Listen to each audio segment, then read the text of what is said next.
Peace be with you, brothers and sisters. You may have seen a recent post from the so-called Rahman in regards to the debate conditions given by his teacher Abdur Rahman. The conditions given contradict themselves. This seems to us a ploy to wriggle their way out of this debate.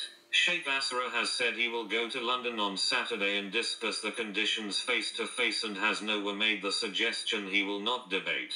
This clown Imran Mansour is just making assumptions again. We at Wobbler Busters have still not received any further replies after we accepted a debate challenge which was given by his party. Imran, we at Wobbler Busters have seen firsthand how slippery you can be in escaping from debates. He wrote in his post, and we quoted word by word, "I am actually sitting here rattling my brain trying to work out which conditions you could have an issue with. I'm telling myself it can't be the condition of bringing only authentic narrations unless of course you don't have any authentic narrations to bring as evidence. It can't be the condition of bringing the understanding of the Sahaba for the verse that you use as evidences unless you know that there are not any Sahaba who explain those verses in the way you are trying to use them.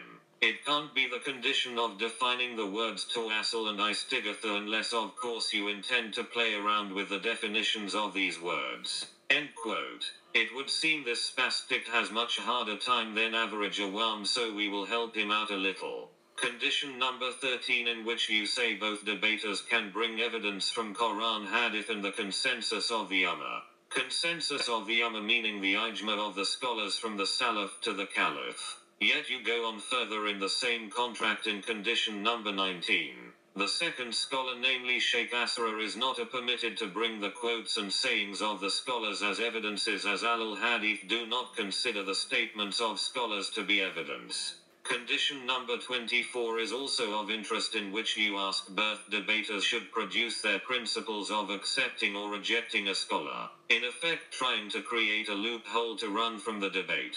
And this is a contradictory condition, as those who have seen the debate with Abu Bara will know Abdur Rahman, based on quote of bin Taymiyyah, preceded the debate and it is available on internet. لأن إجماع of the Ummah is منعقد. We have the consent of the ulama and we have the Ummah unanimously in agreement in regards to the Khilafah having to be established. Al-Qadi Iyad, Al-Mawardi, Shaykh al-Islam ibn Taymiyyah, Imam al-Qurtubi rahimahullah, Abu Abdullah al-Qurtubi, all of them, they brought the ijma'. So going against the ijma', we all know the consequences that it has. Abu Bara also made the same claim, that he does not accept statements of scholars. Here we need to make a couple of points, inshallah, in terms of the Sharia and Usul, so that we can refer back at the end of the day to Quran and Sunnah. Because we know the principle in the Sharia, لا تثبت القاعدة إلا بدليل من الكتاب والسنة. That no principle can be established except with an evidence from the Quran and the Sunnah. And we know from the hadith of Rasulullah in Sahih Muslim, ما من شرط ليس في كتاب الله فهو باطل. Anything in a condition or any condition that is not from the book, or meaning from the Quran and Sunnah, from the revelation, it is invalid and it is batil.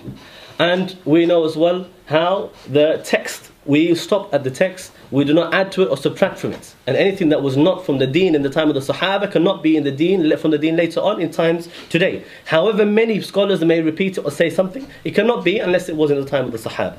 Yet your teacher insisted on continuing to use bin Taymiyyah. I thought you said the al-Hadith don't take from scholars as evidence. Care. It shows from this you do accept the statements and quotes of scholars, and have just put forward a condition to try to limit the debate, as you seem to worried of the research of the consensus of scholars from this Ummah. Your teacher has also released a new clip in which he says evidences from the consensus is acceptable, and you have contradicted yourselves in this document. We hope you will no longer have to continue to rattle your brain, and it is clear enough for you to shut your mouth and leave this to the scholars rather than a spastic like you. Protect you loved ones from this fitna of the Wahhabis, from their lies and their deceptions. May Allah protect you all. Ameen.